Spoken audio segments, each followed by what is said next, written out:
In 1940, reflecting on the historic failure of the Soviet Union to defeat capitalism and establish communism, the Dutch astronomer and Marxist theorist Anton Pannekoek wrote the following words: 30 years ago, every socialist was convinced that the approaching war of the great capitalist powers would mean the final catastrophe of capitalism and would be succeeded by the proletarian revolution.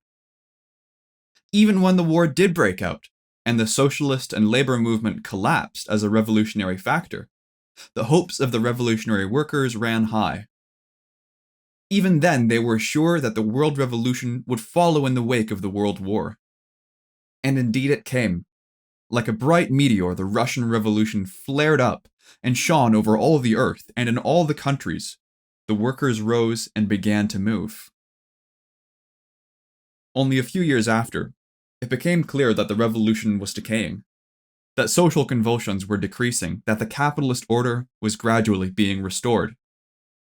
Today, the revolutionary workers' movement is at its lowest ebb, and capitalism is more powerful than ever. The defeat of Russian communism by 1940 had occurred for various reasons. For example, the wave of counter-revolution of the Russian Civil War, funded by the great powers of the capitalist world, forced the Bolsheviks to impose emergency measures on the Soviet economy. Measures which, after the end of the Civil War in 1922, were never lifted, despite the repeated insistence of many on the left that the development of communism in Russia must continue apace. Furthermore, the Soviet Union had relied on forcible requisitions, appropriating food from peasants in the Russian countryside to nourish its urban population. Before 1921, one could say socialism for the cities, feudalism for the countryside. After 1921, the Bolsheviks implemented the controversial New Economic Policy, which restored the ability of Russian peasants to act as small-scale agrarian capitalists.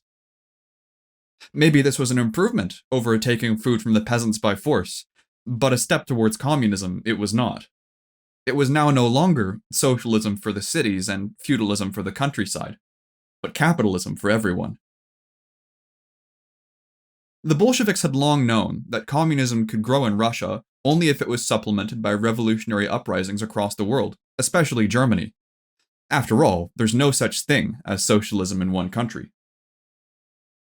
But when the attempted German Revolution of 1919 was brutally suppressed by the Social Democrats in an alliance with the proto-fascist Freikorps, it looked to many as though the hopes for communism were gone forever.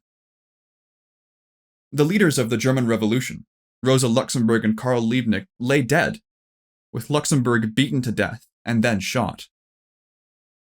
Afterwards, the Freikorps dumped her mutilated corpse into a canal, only for it to be discovered severely water damaged and almost unidentifiable 4 months later.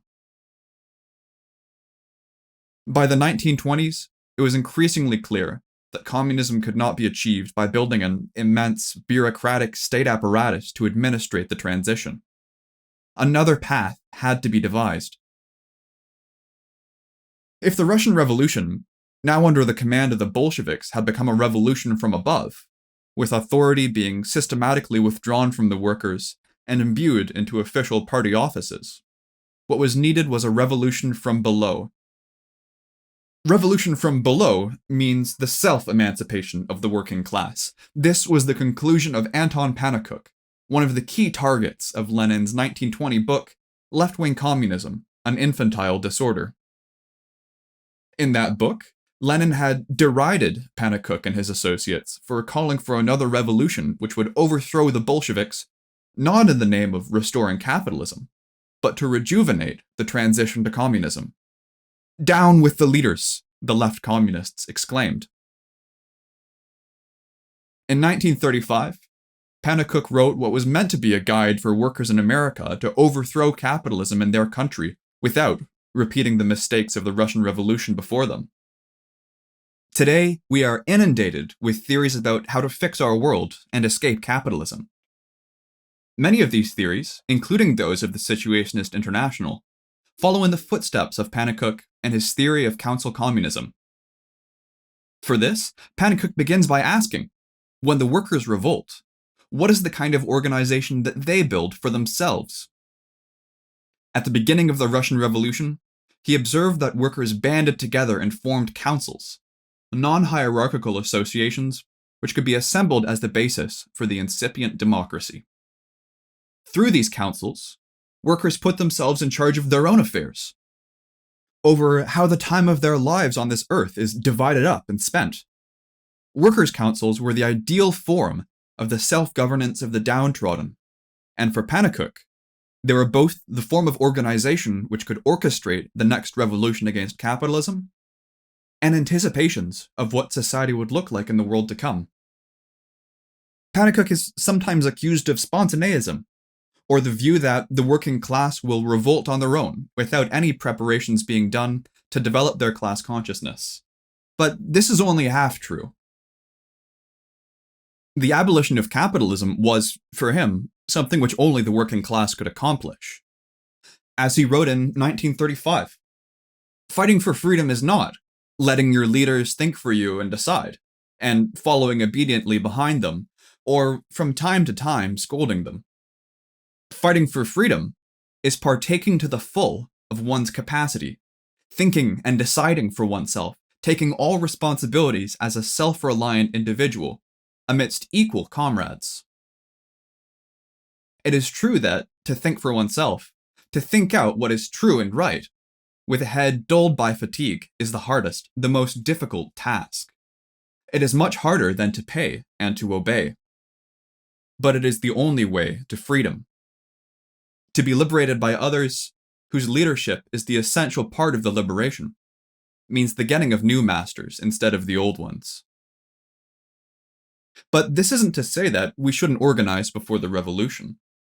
Quite the contrary.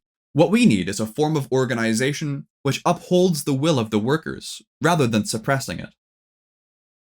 There is a clear comparison here with the idea of the invisible organization from the Italian operaista Romano Alquati. Workers don't always roll over and resign themselves to being exploited. Sometimes they fight back. And a close study of how they have organized themselves when fighting back, both today and in the past, is how we begin to answer the question of revolutionary organization. Pannekoek's emphasis on workers' councils isn't a reversion to spontaneism, but an attempt to explain what a revolutionary organization which doesn't concentrate all authority in the hands of a few could look like. Maybe Pannekoek's answer isn't the right one. One frequent criticism of his work is that councils are not oppositional enough. Lots of factories and other workplaces today have workers' councils in them, showing that they can be absorbed into the very system they were set up to oppose. This isn't a problem unique to Pannekoek, though. In 1963, Adorno penned a follow-up essay to his famous work on the culture industry. In this later work, he wrote, "Culture, in the true sense, did not simply accommodate itself to human beings, but it always simultaneously raised a protest against the petrified relations under which they lived, thereby honoring them. Insofar as culture becomes wholly assimilated to and integrated in those petrified relations, human beings are once more debased." In the era of the culture industry, we are left to wonder whether any force on earth is strong enough to bring an end to this repressive regime. But the right way to begin will always be with the workers themselves. Even if Pannekoek's conclusion isn't strong enough, all of the most promising anti-capitalist movements today have preserved the real core of his thought, which is that liberation from exploitation cannot come at the cost of replacing one pair of shackles with another. The chains must be broken once and for all, or else those who hold the keys are destined to become the new masters.